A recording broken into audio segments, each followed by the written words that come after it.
Hello friends, this is the video of financial statements of a company part 2. In part 1, I have already discussed with you the format of balance sheet and the contents of shareholders fund and Sampa. Now moving ahead with the chapter, let us discuss something about the non-current liabilities, current liabilities and the assets also. Let us start. Non-current liabilities. How do you define this non-current liabilities? As per Schedule 3, non-current liabilities are those liabilities which are not current liabilities, or also we say that liabilities payable after 12 months or after the operating cycle. The classification of non-current liabilities, we know like 4 subheads are there. If you remember in my previous video, I have told you it is easy to remember the word as DOL, D-O-L-L. So let us see the subheads. Long-term borrowings, deferred tax liabilities, other long-term liabilities and long-term provisions. First is long-term borrowings. What exactly is included in long-term borrowings? Let us see that. First one is bonds or debentures. Companies do issue debentures or bonds as a source of their borrowed funds. Term loans. Companies may take the term loans from the banks or any other parties. Next is deferred payment liabilities. Deposits. Companies do accept the public deposits, so that will come over here. Loans and advances from related parties. Long-term maturities of finance lease obligations and other loans and advances. So these are the contents of long-term borrowings. You have to remember that if any current maturity is there of any of the long-term debts, will be shown under current liabilities, and the subhead is other current liabilities. It also includes trade payables, but those payables which are payable after the 12 months from the balance sheet date or operating cycle. This is also a part of the long-term borrowings. And yes, others like purchase of fixed assets on deferred payment basis, premium on redemption of debentures or preference shares. Others, provision for warranties, provision for workmen's compensation claim. So these are the 2 contents of long-term provision. Next is current liabilities. Current liabilities, I told you to remember it as a TOSS, T-O-S-S. Short-term borrowings, trade payables, other current liabilities and short-term provision. Let us see the current liabilities. In current liabilities, we know like there are 4 subheads. The first one is short-term borrowings. Now against the long-term borrowings, we have short-term borrowings over here. The word itself says short-term, though any amount payable within 12 months or within the operating cycle, whichever is more, right? So that is a short-term borrowing. It includes the amount like loans repayable on demand. Any amount which is repayable on demand, that is a short-term borrowing. The borrowing can be from banks or any other party. It also includes the loans and advances from related parties, or deposits can be there for short term, and also other loans and advances if any like nature has to be specified. Trade payables is the second subhead under the current liabilities. Trade payables generally include the creditors and bills payable, and these are the creditors and bills payable basically on account of goods or services acquired in the normal course of business. Other current liabilities, this is very important. So many amounts are there under this head. Let us see what all are included in this head. Current maturities of long-term debt. I have already shown you under the non-current liabilities. The same thing is over here. Any current maturity of long-term debt will be a part of other current liabilities. You can see there again the current maturities of finance lease obligation. Third, interest accrued but not due on borrowings and interest accrued and due on borrowings. I'm sure like you all have learned this while doing the chapter debentures. The difference is because of the date, right? Next, income received in advance. Any previous year income, yes, will be a part of the other current liability. Unpaid dividend, unclaimed dividend. Application money received for allotment of securities and due for refund and interest accrued thereon. Like this is the remaining part of the Sampa basically. Sampa is the main head. In my previous video I have already told you and the amount which is refundable has to be shown under the head current liability, subhead other current liability. Unpaid maturity deposits and interest accrued thereon. The deposits must have matured and these are still unpaid, so that also will be a part of other current liabilities. Unpaid matured debentures and interest accrued thereon. The debentures have matured, right? The due date has already come, but the amount is not yet paid by the company, so that is unpaid matured debentures. And yes, if any interest accrued thereon will be the other current liability. Other payables like calls in advance and interest thereon, right? And yes, one should remember that normally like provident fund contribution is to be deposited by the company to the government statutory provident fund, so it is always a part of other current liability. Don't make a mistake to consider it as a provision, because PF is always a liability and a liability, other current liability for the companies. Short-term provisions which are there for the short period of time within 12 months or within the operating cycle, right? Provision for employee benefits. If any of the employee is going to retire within the next 12 months and any such amount which we have kept as a provision, which we know like which we have to pay within the next 12 months, so yes, that's a short-term provision.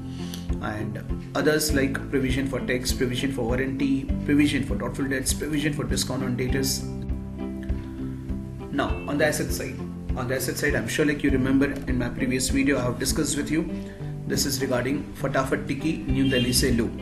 Okay, that is what is the way like I remember this, Fatafat Tikki New Delhi Se Lo. So it is fixed assets, tangible, intangible, capital work in progress, intangible assets under development, non-current investments, deferred tax assets, long-term loans and advances, and other non-current assets. Let us start discussing these items. Non-current assets, the first one is fixed assets. The fixed assets are basically those assets which are required for permanent use in the business to earn profit.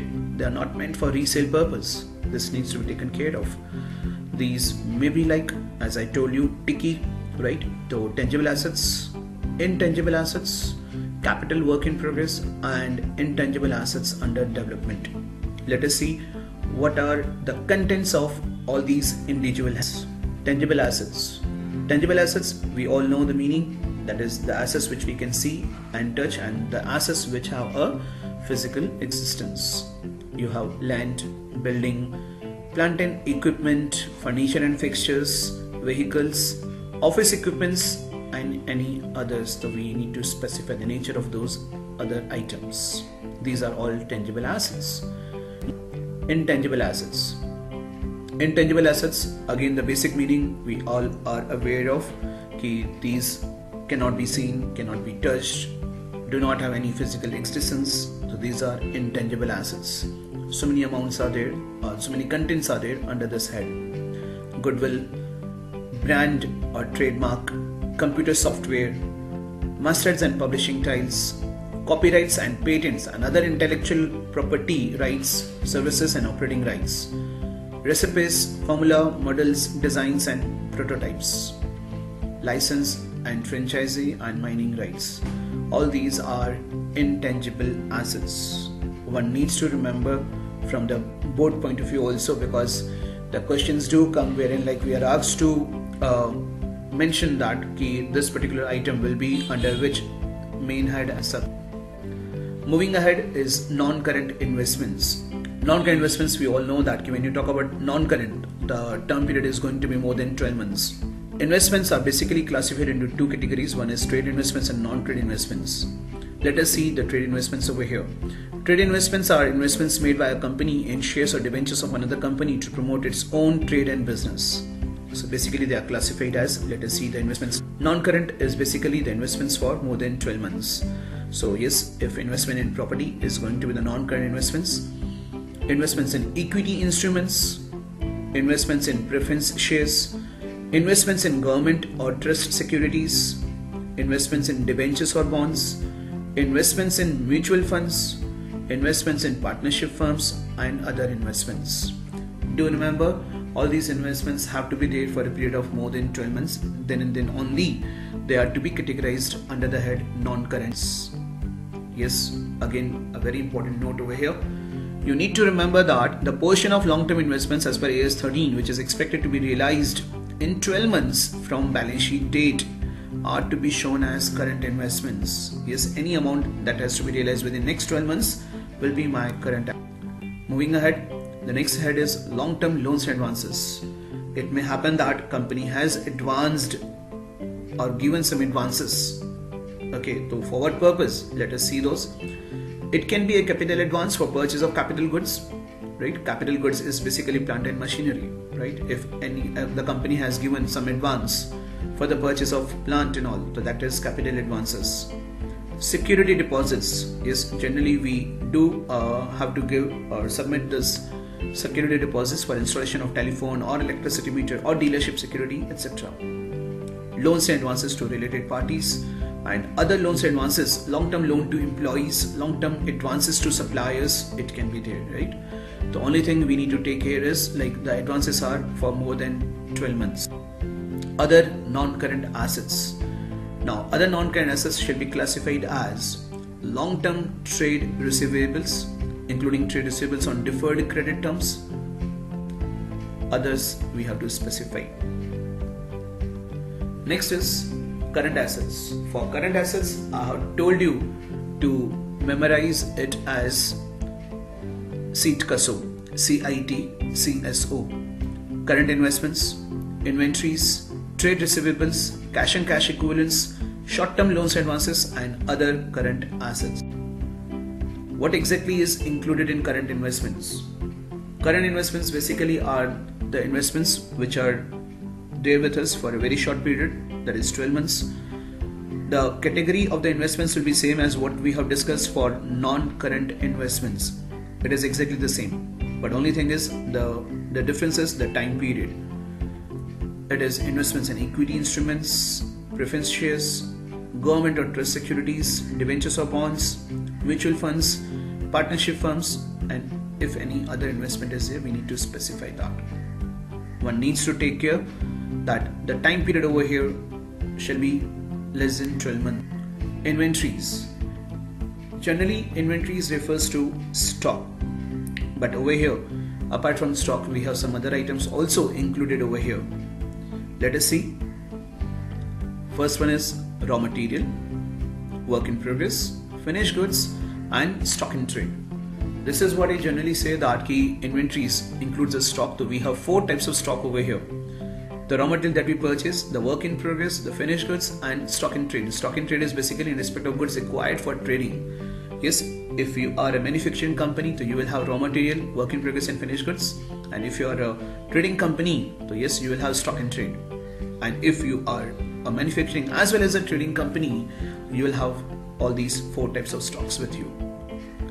Stores and spare parts is another item included in inventories, loose tools, and others like goods in transit. If we have supplied goods, dispatched goods to the customer, and a customer has till date not received, it is in the transport, still in transport, right?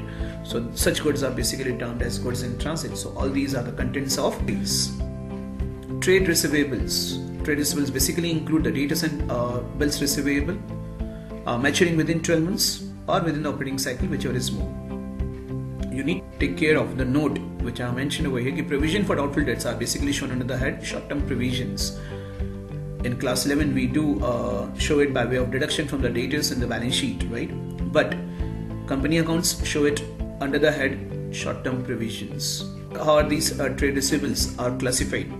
So basically we have 3 categories for this. First one is secured, which are considered as good, unsecured, considered good, and third is doubtful. So this is how the classification of debtors is there. One needs to show all these things in notes to accounts. The next head is cash and cash equivalents. Cash and cash equivalents basically includes balances with bank, checks or draft on hand, cash on hand, and others if any. These are the main 4 contents of cash and cash equivalents, but apart also includes earmarked balances with banks. For example, for unpaid dividend shall be separately stated. Earmarked balances basically talks about the amount that we have to block for the payment of unpaid dividend or any other item. Balances with banks to the extent held as a margin money or security against the borrowings, guarantees, other commitments shall be disclosed separately. Also, it includes the bank deposits with more than 12 months maturity shall be disclosed separately. All these are important. Next is short-term loans and advances. Short-term loans and advances shall be classified as loans and advances to related parties, others. And again, these short-term loans and advances are to be classified into three categories. Number one, secured considered good, unsecured considered good, and doubtful. So, trade receivables as well as short-term loans and advances are to be shown under these three categories. Finally, other current assets. What is included in other current assets? So, prepaid expenses, income receivables, and advanced taxes. These are all the contents restricted for class 12 right now. So, prepaid expenses, income receivables, and advanced taxes. I would like to discuss something over here which are very important things to be aware of while preparing the balance sheet of the companies. Current assets. Current assets, how do you categorize a current asset, or on what basis do you finalize this is a current asset? So an asset should be classified as current when it satisfies any one of the following criteria. It is expected to be realized in or is intended for sale or consumption in the company's normal operating cycle. It is held primarily for the purpose of being. Also, it is expected to be realized within 12 months after the reporting date. It is cash or cash equivalent unless it is restricted from being exchanged or used to settle a liability for at least 12 months after the reporting date. All other assets shall be classified as non-current. What is operating cycle? An operating cycle is a time between the acquisition of assets for processing and their realization in cash or cash equivalents. Where the normal operating cycle cannot be identified, it is assumed to have duration of 12 months. What is current liability? Again, the conditions which we have gone through for current assets, similar type of will be the conditions over here for current liabilities. It is expected to be settled in the company's normal operating cycle. It is held primarily for the purpose of traded. It also includes like it is due to be settled within 12 months after the reporting date, and the company does not have an unconditional right to defer settlement of the liability for at least 12 months after the reporting date. Terms of liability that could at the option of the counterparty result in its settlement by the issue of equity instruments do not affect its classification. A receivable should be classified as a trade receivable if it is in respect of the amount due on account of goods sold or services rendered in the normal course of business. This is basically talking about the trade receivables. In the similar way, we have trade payable also. A payable shall be classified as a trade payable if it is in respect of amount due on account of goods purchased or services received in the course of the business. Next, a company shall disclose the following in notes to accounts. The most important one, the contingent liability and commitments to the extent not provided for. Contingent liability. What is contingent liability? We know like the happening of which is uncertain. The liability, a liability the happening of which is uncertain is called contingent liability. Since the liability is uncertain, so it is disclosed in notes to accounts below the balance sheet of the company for the information of the users.